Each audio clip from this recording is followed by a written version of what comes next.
Viewers, off white এবং golden কালারের মাঝামাঝি একটা সুন্দর দেখে টু পিস এখন আমি আপনাদেরকে দেখাবো।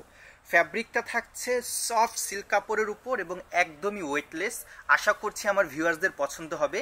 এর টোটাল 3টি সাইজ অ্যাভেলেবেল আছে। আমরা আপনাকে মিডিয়াম সাইজটি দেখাচ্ছি। এটা হচ্ছে আমাদের কামিজের নিচের অংশটুকু। এখানে আমরা মাল্টি কালারের বিভিন্ন সুন্দর সুন্দর প্যাটার্ন এবং সুতার দিয়ে পুরোটা কামিজ এরকম কাজ করে দেওয়া সেটা দেখতে পাচ্ছি, কিছুটা মিনা কনসেপ্টের উপর। এবং এটা হচ্ছে কামিজের পেছনের অংশ, ব্যাক পার্ট কেমন, এবং ব্যাক পার্টেও ভিউয়ার্স আমরা এরকম সুন্দর দেখে কাজটি পেয়ে যাচ্ছি। আশা করছি আমার ভিউয়ার্সদের কালেকশনটি খুবই ভালো লাগবে, বিশেষ করে যারা একটু কালারফুল বুটিক ডিজাইন পছন্দ করেন। এটা হচ্ছে আমাদের প্যান্টের অংশটুকু, টু পিসের যে সালোয়ার সেটা হচ্ছে এটা, এবং এটা হচ্ছে আমাদের কামিজ। ভিউয়ার্স, প্রোডাক্টটি পেয়ে যাচ্ছেন আমাদের যমুনা ফিউচার পার্ক ব্রাঞ্চে।